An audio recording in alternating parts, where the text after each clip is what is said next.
የተወረወረችው የተጣለችው ሴት እኮ ናት የተጣለውን መስቀል ያገኘችው። ትላንት ብዙ ነገር ሊሆን ይችላል፣ ግን ወደፊታችንን ሊያበላሽብን ልንፈቅድለት አይገባም።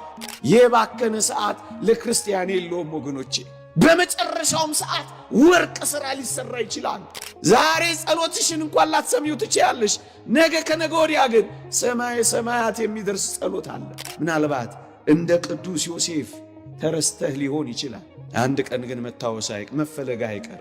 ጠቃሚ በማይመስለው ነገር ነው ክርስቶስ ይህንን ዓለም የቀየረው ወገኖቼ።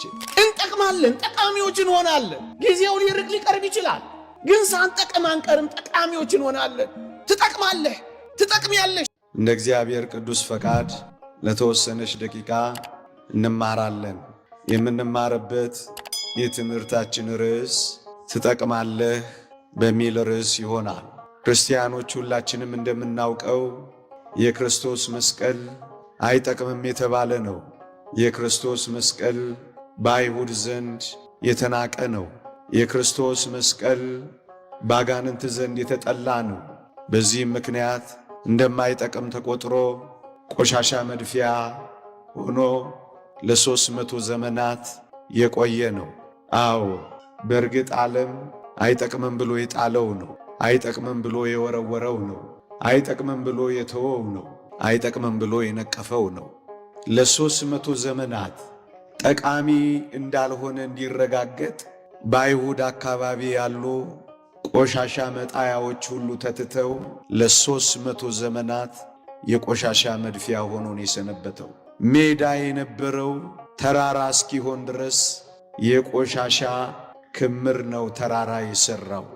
ባጭር ቃል አለመጥቀሙ እንዲታወቅ የበለጠ እንዲናቅ በሰዎች አእምሮ እንዲረሳ ጥራጊ ጉድፍ መጣያ ሆኖ ነው የሰነበተው።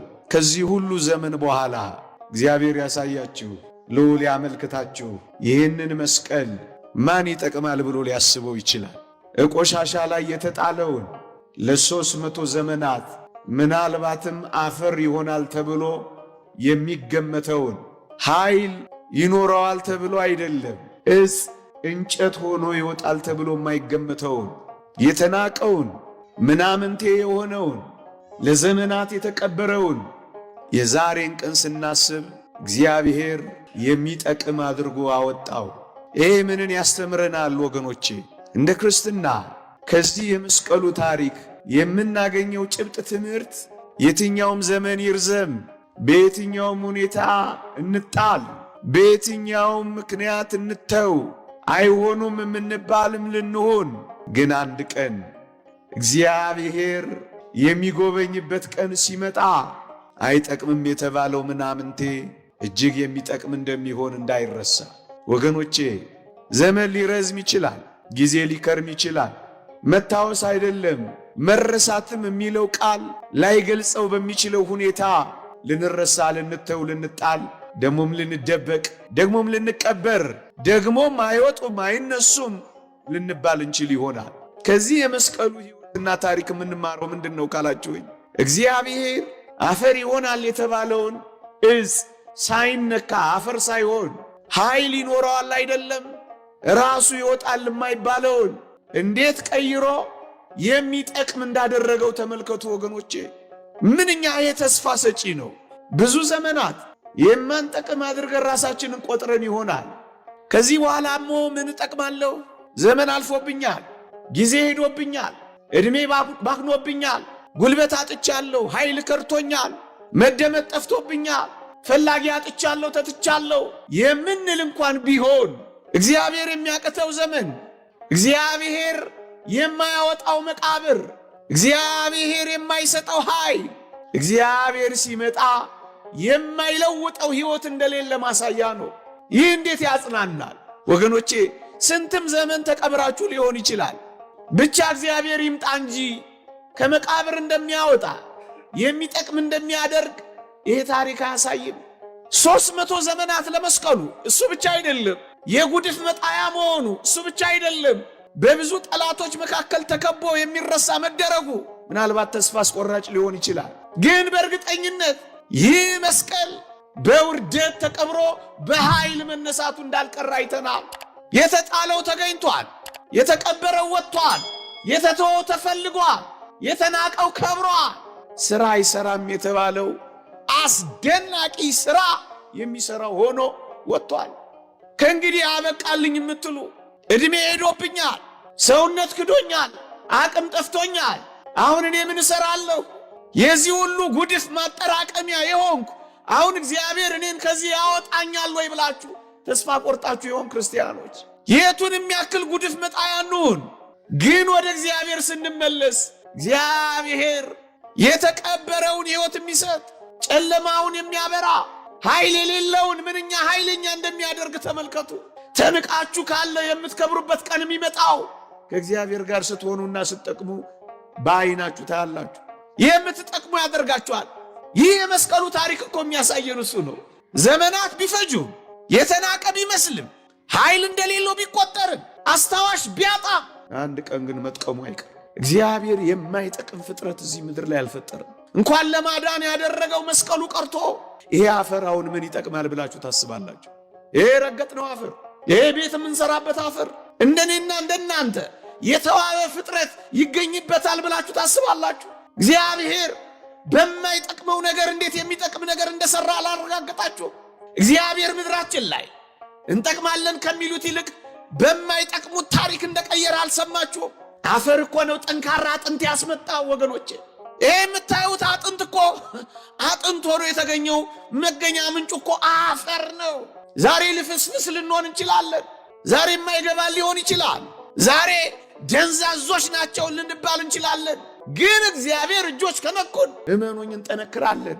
በእግዚአብሔር እግሮች ስር ካረፍን ልፍስፍሱ ይጠነክራል፣ ደካማው ይበረታል፣ የለም የተባለው ይኖራል። መቆም የማይችለው አፈር የሚቆም ይሆናል። ይጠቅማል። አፈር ነኝ የምትል እግዚአብሔር እንዴት ጠቃሚ እንደሚያደርግ ተመልከት። ከፍጥረቱ እንኳን እንዴ ይህንን መስቀል አስሳ ያገኘችው ቅድስት እሌኒ እንኳን ገና ስትጀምር እኮ የማጠቅም ተብላ የተጣለችና የተተወች ሴት እኮ ናት። ሁለት የተገፉ እኮ ናቸው ዛሬ የተገናኙት። የተገፋችው እሌኒና የተገፋው መስቀል ግፉዋን እኮ ናቸው ዛሬ ያየንባቸው። የተገፉትን እኮ ነው ዛሬ ያከበርናቸው።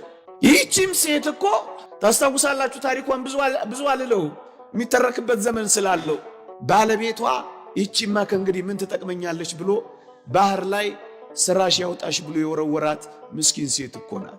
የተወረወረችው የተጣለችው ሴት እኮ ናት የተጣለውን መስቀል ያገኘችው። ወገኖቼ በመጣል ብቻ የሚያበቃ ሕይወት ያለ ይመስላችኋል? በመተው ብቻ የሚቀር ፍጻሜ ያለ ይመስላችኋል? ስራሽ ያውጣሽ ብሎ ወረወራት።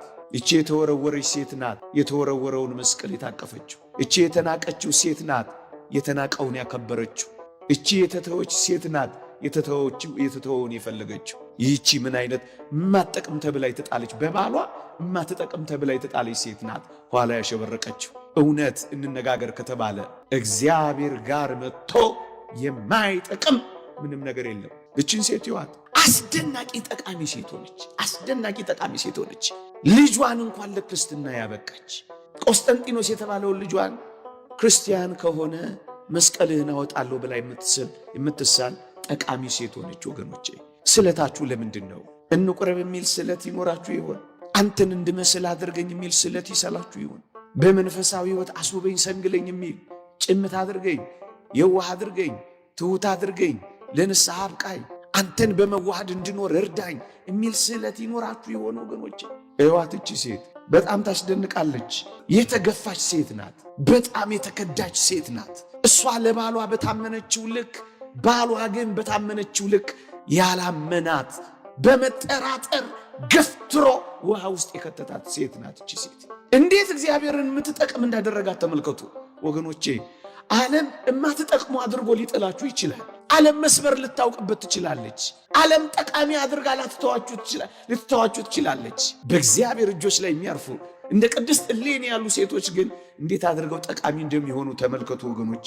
እኔ ስታመንለት ምን ነው እግዚአብሔር እንዲጎዳ አደረገኝ ብላ እግዚአብሔር ላይ አላጉረመረመችም። እቺ ሴት ለታመንኩለት ሴት እግዚአብሔር የሚከፍለኝ ዋጋ ይሄ ነው ወይ ብላ አልተቀየመችውም። እግዚአብሔር እሷ ስለመታመኗ እንጂ እርግጠኛ የሆነችው እግዚአብሔርማ ሁል ጊዜ ታማኝ እንደሆነ የምታውቅ ሴት ናት ይህች ሴት ወገኖቼ።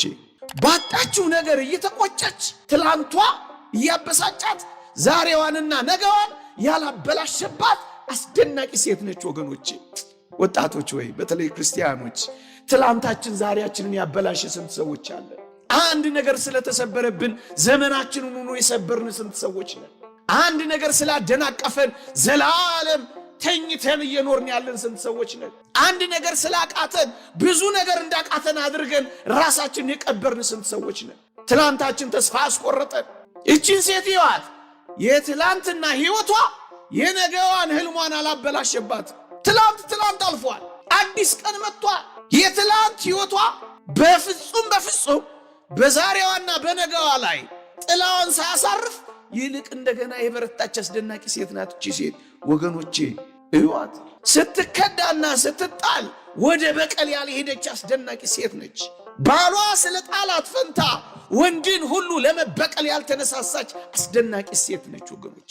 በአንዱ ምክንያት ሌላውን ሁሉ ለማበላሸት ያሮጠች አስደናቂ ሴት ናት እቺ ሴት ወገኖቼ። በትላንት ምክንያት ብዙ በቀል ይዛችሁ ይሆን? ብዙ ቂም ቋጥራችሁ ይሆን? ብዙ ህይወታችሁን አበላሽታችሁት ይሆን? አንዴ ከተበላሸማ ህይወቴ እንደጀመረ የጨረሰኝ ብላችሁ ሱስ ውስጥ ዝሙት ውስጥ ገብታችሁ ይሆን? እዋት እቺ ሴት እንዴት ታስደንቃለች መሰላችሁ? አልተደበላለቀባት፣ አላበደችም፣ አልከነፈችም። ራሷን ከመግዛትና ከመቆጣጠር ውጭ አልሆነችም። በቃ የሆነውን ተቀበለች። ከዛስ ወደፊት እንደገና ቀጠለች። ትላንት ብዙ ነገር ሊሆን ይችላል፣ ግን ወደፊታችንን ሊያበላሽብን ልንፈቅድለት አይገባም። ትላንትን እያሰበች እየተቆጨች ብትኖር ባሏ እንዳሳዘናት ብዙ ወንዶችን ብታሳዝን አንድ ቀን የጨለመባትን ለዘላለም ጨለማ እንደሆነ የቆጠረች ብትገፋ ኖሮ እቺ ሴት ጠቃሚ አትሆንም ነበር። መጥቀም ከፈለጋችሁ ጠቃሚ እንድትሆኑ ከፈለጋችሁ እቺን ሴት ተመልከቷት ወገኖች። ይህቺ ሴት ናት በ79 ዓመቷ በ80 ዓመቷ እኮ ነው ያረፈችው። በ79 ዓመቷ ግን መስቀሉን አገኘችው። ጊዜ ባክኗል፣ እድሜ ሄዷል፣ አቅሜ ሳስቷል፣ ጉልበቴ ከርቶኛል አላለችም። የባከነ ሰዓት ለክርስቲያን የለውም ወገኖቼ። በመጨረሻውም ሰዓት ወርቅ ሥራ ሊሰራ ይችላል። አላረጀንም፣ ደግሞም አልሸመገልም። ሁል ጊዜ ትኩስ ነን። ሁል ጊዜ ማለዳ አዲስ ነን። አብርሃምን አላያችሁት? በ99 ዓመቱ ሥላሴን ሲያስተናግድ እንደ ልጅ እኮ ነው እየቦረቀ በመምሪያ አድባር ዛፍ ስር ሲሮጥና ሲቸኩል የነበረው ወገኖቼ። በ99 ዓመቱም ይሮጣል። ትኩስ ነው ገና።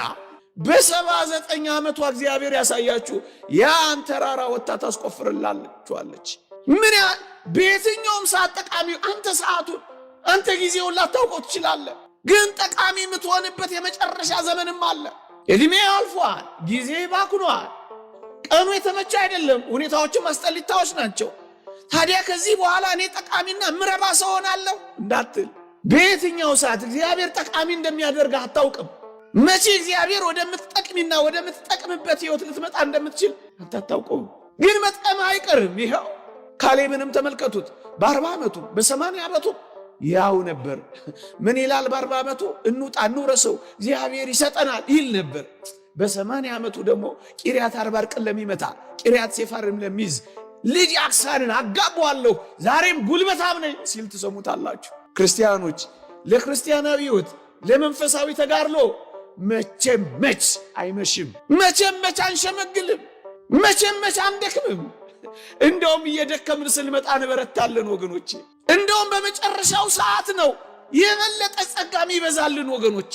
ዛሬ መንፈሳዊ ህይወት ልዕልና ላይ ስላልደረሳችሁ ራሳችሁን የማትጠቅሙም እንዳትቆጥሩት። ዛሬ የምትጸልዩ ጸሎት እንኳን ለእግዚአብሔር ለእኔም እኮ አይሰማም ብላችሁ አስባችሁ ጸሎት ማድረግ ማቋረጥ የለባችሁ።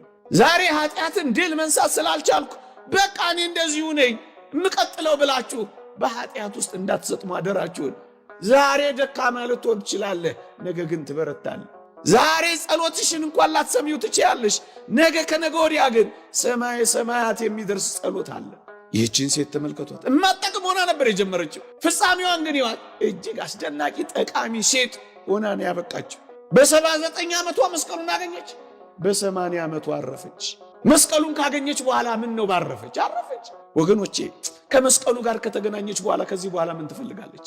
ክርስቲያኖች ከቆረብን እኛ ምን እንፈልጋለን? ከአምላካችን ጋር ከተዋሃድን ምን እንፈልጋለን? ያን ስምዖን አረጋዊን አታስታውሱ? ጌታችንን ካቀፈ በኋላ ጌታ ሆይ ባሪያን በሰላም አሰናብተኝ እኮ ነው ያለው። እግዚአብሔርን ካየን በኋላ ሌላ ማየት ምን ያስፈልገናል? እግዚአብሔር ቤት ከዘመርን በኋላ ሌላ ቦታ ሄደን መስፈን ምን ያስፈልገናል? እዚህ ከመጣን በኋላ እዚያ ደግሞ መጣድ ምን ያስፈልገናል? መንፈሳዊ ከሆን በኋላ ዓለማዊ ሕይወቶች ለኛ ምን ያስፈልጋሉ? የክርስቶስ ከሆን በኋላ የዲያብሎስ መሆን ምን ይጠቅመናል? ወደ ላይ ከፍ ካልን በኋላ መውረድ ምን ይጠቅመናል? ጿሚዎች ከሆን በኋላ በላተኞች መውረድ ምን ወደ ላይ ከፍታ፣ ከመብላት ወደ አለመብላት፣ ወደ ላይ እዚህ ጋር ከደረሰች በኋላ ብትሞትስ ወገኖች? ሕይወት አረፈች። ጠቃሚ ሆና የማትጠቅመው ሴት ጠቃሚ ሆና አረፈች። የተተወችው ሴት በጣም ይሄው ስሟን እንኳን ዓለም ያውቀዋል። ስሟን እንኳን ዓለም ይጠራዋል። ስሟን የተጸየፏት ያቺ ሴት ስሟን የምናከብራት ሆነን አብቅቷል። የማትጠቅመው ሴት ጠቃሚ ሆነ አብቅታለች። ወገኖች በሙሉ ተመልከቷቸው። የማይጠቅሙት ጠቃሚ ሆነው አብቅተዋል። ወጣቶች ክርስቲያኖች ምናልባት እንደ ቅዱስ ዮሴፍ ተረስተህ ሊሆን ይችላል። አንድ ቀን ግን መታወስ መፈለግ አይቀር። እንደ ዳዊት ምናልባት ተሰደን ምድረ በዳ ለምድረ በዳ ተንከራተን ይሆናል። አንድ ቀን ግን ጠቃሚ ሆነን ቤተ መንግሥት መግባታችን ግን አይቀርም። ምናልባት እንደ ቅዱስ ጳውሎስ ተጠርጥረን ሊሆን ይችላል። አሁን ቅዱስ ጳውሎስ ማን ይጠቅማል ብሎ አስቦታል ወገኖች? የአይሁድ ቀናተኛ እጅግ ፈሪሳዊ። አሁን ይሄ ሰው ጠቃሚ ነው ተብሎ ይታሰብ ይሆን? በፍጹም ማን ያስበዋል? ይሄ ሰው ነው ግን ከለዋሪቆን እስከ ደማስቆ ለወንጌል መንከራተት የጀመረው። ይሄ ሰው ነው ግን ለቤተ ክርስቲያን ዋጋ የከፈለው። የማይጠቅመውን እንዴት የሚጠቅም አድርጎ እንደቀየረው እግዚአብሔር ተመልከቱ። ዛሬ ለዓለም ሯጮች ልትሆኑ ትችላላችሁ፣ ነገ ለእግዚአብሔር መንግሥት ትሰራላችሁ። ዛሬ ባላችሁ ደካማ ሕይወት አደራችሁን ተስፋ እንዳትቆርጡ። እዩት ይህን ታላቅ ሰው፣ እጅግ የተናቀ እጅግ የተተወ። ቤተ ክርስቲያን ቅዱሳን ሐዋርያት እንኳን ለመቀበል የተጠራጠሩት ሰው ነበር ቅዱስ ጳውሎስ። በርናባስ የሚባል ታላቅ የእግዚአብሔር ሰው ነው ቀስ ብሎ ወደ ቤተ ክርስቲያን ያስጠጋው። ዛሬ በር የተዘጋባችሁ፣ ዛሬ በጥርጣሬ የሚመለከቷችሁ፣ ዛሬ ሐሜትና ስድብ የሚወርድባችሁ፣ ዛሬ ፈላጊ የሌላችሁ፣ ዛሬ ጠሪ የሌላችሁ፣ ዛሬ አክባሪ የሌላችሁ፣ ዛሬ ስማችን አልተነሳም የምትሉ ምናልባት በሰው ተርታ ያልታሰባችሁ ልትሆኑ ትችላላችሁ። ይህንን ሰው ግን ተመልከቱት፣ እንዴት ጠቃሚ ሆኖ እንደጨረሰ ግን እዩት። እንደሱ ነው የሚሆነው ወገኖቼ። መስቀሉ ብቻ አይደለም፣ መስቀሉን ያስገኘችው እሌኒ ብቻ አይደለም። በመስቀሉ ዙሪያ የሚሰበሰቡትን ሁሉ ተመልከቱ። ጠቃሚ አይመስሉም። አሁን ቅዱሳን ሐዋርያትንም ተመልከቷቸው። አንዳንዶቹ አሳጥማጆች ናቸው፣ አንዳንዶቹ ቀራጮች ናቸው። አሁን እነዚህ ምን ይጠቅማሉ ተብሎ ይታሰባል? አያችሁ፣ ጠቃሚ በማይመስለው ነገር ነው ክርስቶስ ይህንን ዓለም የቀየረው ወገኖቼ። በኃይለኞች ላይ ተጨምሮ ኃይለኛ የሆነ ይመስላችኋል እግዚአብሔር? በተናጋሪዎች ላይ ተጨምሮ እግዚአብሔር ዓለምን ያሳመነ ይመስላችኋል? እግዚአብሔር በሶፊስቶች አፍ ላይ አድሮ ተናግሮ ዓለምን ያሳመነ ይመስላችኋል? የንግግር አዋቂ የሆኑ ሶፊስቶችን ያሳፈረው ንግግር በማያውቁ ኮልታፎች ሐዋርያት መሆኑን ረሳችሁት? የዓለምን ሞኝ ነገር የዓለምን ጥበብ ለማሳፈር መረጠው። የዓለምን ብርቱ ነገር ለማሳፈር እግዚአብሔር የዓለምን ደካማ ነገር ነው ሥራ የሰራበት። እግዚአብሔር በእኔ እንዲሠራ እፈልጋለሁ ካልክ በእግዚአብሔር ፊት ደካማውን እዩዋቸው። ሐዋርያት 12 ሐዋርያት ናቸው ዓለምን የቀየሯል። እግዚአብሔር በጥበበኞች ላይ አድሮ አይደለም ጥበብን የሰራው፣ ምንም በማያውቁ እዚህ ግቡ በማይባሉ ሰዎች ነው ዓለምን የቀየራት ወገኖች። ሐዋርያት አሁን ምን ይጠቅማሉ? አሁን እነዚህ አሳጥማጆች፣ እዚህ ግቡ ማይባሉ ፈላጊ የሌላቸው እነሱን ነው ክርስቶስ ሰራተኞች ያደረጋቸው። ዛሬ በየትኛውም አይነት ሕይወትና ማይረግ ልትኖር ትችላለህ። ወደ እግዚአብሔር ግን ከቀረብክ እንዴት ጠቃሚ አድርጎ እንደሚቀይር ተመልከቱ። ያችን የሰናፍጭን ቅንጣት እስኪ ተመልከቷል። በወንጌል ላይ የተጻፈችውን ከዘር ሁሉ እኮ የምታንስ ናት ወገኖቼ። በአይን እኮ ለማየት የምታሳሳ እዚህ ግቢ የማትባል እኮ ዘር ናት። ታዲያ ሰናፍጭ እጅግ ትጠቅማለች ብሎ ማን ያስባል? ካልተቀበረች ዛፍ ስለማትሆን ስትቀበር ግን ታላቅ ዛፍ ሆና ብዙዎችን አስጠለለች እኮ ወገኖቼ። ዛሬ ከሁሉም ያነስክ ልትሆን ትችላለህ። እግዚአብሔርን በልብህ ካደረግህ፣ ከእግዚአብሔር ጋር ግን ከተዋስ የብዙዎች መጠለያ ሊያደርግ እግዚአብሔር ይችላል። ከዘር ሁሉ የምታንስ ናት። አሁን ማን ትጠቅማለች ብሎ ያስባል ሰናፍጭ? ግን ተመልከቱ እንዴት ጠቃሚ ሆና እንዳበቃች ተመልከቱ። ለዚህ ነው እኮ ብዙዎቹን ቅዱሳን ሐዋርያት እዩዋቸው፣ ብዙዎችን የሚያስጠልሉ ሆኑ። ጥቂት ሆነው ጀምረው ብዙ ሆነው ፈጸሙ። ተጠርጥረው ጀምረው ብዙዎችን አስጠለሉ። ቅዱስ ጳውሎስን እኮ በአቴና ያገኘነው ዲዮናሲዮስ የሚባለው ፈላስፋ እኮ አሳምኖት በክርስቶስ ጥላ ስር ያሳረፈው ምንም ያልተባለው ይሄ መናኛ የተባለው እኮ ቅዱስ ጳውሎስ እኮ እንዴት ጠቃሚ አድርጎ እንደቀየረው ተመልከቱ ወገኖቼ። በእርግጠኝነት እግዚአብሔር ጋር መጥቶ ከእግዚአብሔር ጋር ጉዞ ጀምሮ የማይጠቅም ማንም የለም። ይሄን በእርግጠኝነት እንነግራችኋለን። እንጠቅማለን፣ ጠቃሚዎች እንሆናለን። ጊዜው ሊርቅ ሊቀርብ ይችላል፣ ግን ሳንጠቅም አንቀርም፣ ጠቃሚዎች እንሆናለን። ትጠቅማለህ፣ ትጠቅሚያለሽ የሚለው ሰበብና ምክንያት ከቅዱስ ጳውሎስም ከቅዱስ ጴጥሮስም ሳይሆን ብቻውን ተነጥሎ ሄዶ ነበር። ይህ ቅዱስ ማርቆስ እንዲጠቅም ሆኖ ብዙ የረዳው ቅድም ያልኳችሁ ታላቁ አገልጋይ በርናባስ የሚባል ሰው ነው። መጨረሻ ላይ ግን ከ17 ዓመት በኋላ ቅዱስ ጳውሎስ መልእክት ሲጽፍ ማርቆስም ሰላምታ ያቀርብላችኋል ብሎ ለመጻፍ ያደረገው ቅዱስ ማርቆስ የሚጠቅም ሰው ነው የሆነው። ግድ የላችሁ በጀመርነው ሕይወት ከተመላለስ ከእግዚአብሔር ጋር ብዙ ጊዜ ካሳለፍ መጥቀማችን አይቀርም ነው ምላችሁ። 17 ዓመት በኋላ ከ300 ዘመን በኋላ ከ80 ዓመት በኋላ ከ99 ሜቱም ዘመን ይሁን የባከነ ዘመን የለንም። የሚመሽ ዕድሜ አይኖረንም። የሚያረጅ ጉልበት አይኖረንም። በጣም እንጠቅማለን። 70 ዓመት ሙሉ ያልሰራኸውን በ70 ቀን አስደናቂ ሥራ ልትሰራ ትችላለህ።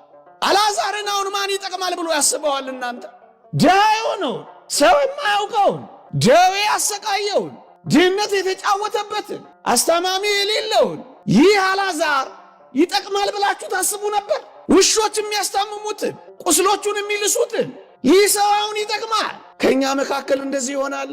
በድህነት ላይ ደዌ፣ በደዌው ላይ አስተማሚ ማጣት፣ አስተማሚ በማጣት ላይ የውሾች መከበብ። አሁን ይህ ሰው ይጠቅማል ብላችሁ ታስባላችሁ? ግን በእርግጠኝነት ይህ ሰው የሚጠቅምበት ቀንና ቦታ አለ ወገኖቼ። እናንተን ለማጽናናት አንጀታችሁንም ለመብላት ፈልጌ አይደለም። አንድ አስደናቂ እውነት ግን እንገራችሁ። በዚህ ምድር ጠቃሚዎች ሆነን እንኳን ባንጨርስ በሰማዩ የእግዚአብሔር ቤት ግን በጣም ጠቃሚዎች ነው የምንሆነው። ዝነኛ የምንሆንበት ጊዜ አለ። ተፈላጊ የምንሆንበት ጊዜ አለ። ምርጥ የምንሆንበት ጊዜ አለ። የኛ ጊዜ የሚጀምርበት ጊዜ አለ ነው ምላችሁ። የግድ እዚህ ምድር ላይና የግድ አሁን አትበሉ ነው ምላችሁ። አልዓዛር ዕውቅናው በጣም የጨመረው፣ ዝናው በጣም የታወቀው፣ ተፈላጊነቱ አንቱ መባሉ የጀመረው ሲሞት ነው። ይልቁንም ክርስትና እንደዛ ነው። ሲቀበር ነው ዛፍ የሚሆነው፣ ሲሞት ነው የሚጠቅመው። እዩት አልዓዛር። እንዲህ ይላል እግዚአብሔር ቃል፣ አልዓዛር ሞተ፣ መላእክትም በአብርሃም እቅፍ ወሰዱት ይላል። መጥቀም ጀመራ። ለምንድን ነው እዚህ ዓለም ላይ ብቻ ካልጠቀምኩ ብላችሁ የምትደርቁት? ምን አለ እዚህ ዓለም ላይ ጭምቶች ሆናችሁ ብትኖሩ? ካልተሰጠን በቃ የእግዚአብሔር ጸጋ ነው፣ አልተሰጠንም። ጤና ካጣን እንለምነዋለን። እግዚአብሔር ፈቃዱ ከሆነ አመስግነን እንሞታለን። ቅዱስ ጳውሎስ እንዳለው ከእኔ እንዲለይ 3 ጊዜ ለመንኩ፣ ኃይሌ በድካም ይገለጣልና ጸጋዬ ይበቃሃል አለኝ ይላል። በጤና ይሁን በበሽታ እግዚአብሔር ወደኛ የሚመጣው አናውቅም። ምናልባት በበሽታ ጽድቅን እንፈጽም እንደሆነ አንረዳም። እግዚአብሔር የትኛውን አኗኗራችንን ለጽድቅ ሕይወት እንደሚያደርገው በፍጹም አናውቀው። አልዓዛርን ተመልከቱ። ምን ልላችሁ መሰላችሁ? የግድ በምድር ላይ ብላችሁ ሙጥኝ አትበሉ። በዚህች ሕይወት ብቻ ክርስቶስን ተስፋ ያደረግን ከሆነ ምስኪኖች ነን ይላል። በዚህች ሕይወት ብቻ ካልሆነልኝ ካላችሁ ምስኪን ነው ብትሆኑ። ለዚህች ዓለም አይደለም ክርስቲያን ይሆን ነው። ለዚህች ሕይወት አይደለም ክርስቶሳውያን ይሆን ነው። ለዚህች ዓለም አይደለም የመስቀሉ ተከታዮች ይሆን ነው። ምእመናን የሚጀምር ሕይወት አለ። እሱ የት ነው? በሰማይ። አልዓዛርስ ባለጸጋው እኮ አይቶት አያውቅም። እግዚአብሔር ያሳያችሁ። ደጁ ወድቆ አይቶት አያውቅም፣ ትዝ ብሎትም አያውቅም። በሰማይስ ሲኦል ሆኖ ባለጸጋው አልዓዛርን አሻቅቦ አየው ይላል። የምትታይበት ቀን ይመጣል። ለምን ዛሬ ካልታየው ትላል? ለምን ዛሬ ደመግቡ ካለው የምንታይበት ቀንና ቦታ ሁኔታ አለ። ክርስቲያኖች የሚፈለግበት ጊዜ አለ። አንቺ የምትፈለግበት ጊዜ አለ። ወንበዴው አንተ የምትመረጥበት ጊዜ አለ። አባ ሙሴ ጸሊም ወንበዴ ያለ ማን ፈለገው? ፈሩት፣ ሸሹት እንጂ። ገዳም አስቄጥስ ከገባ በኋላ ግስ አባ ሙሴ የሚሉት እኮ ነው የበዙት። ጉልበቱን የሚስሙት ከሱ የሚሮጡ ነበሩ። አሁን ወደሱ የሚሮጡለት ሆኖ ለምን ምርጥ ወንበዴ አትሆንም? ክርስቶስ ቤት ናና ትቀየራል።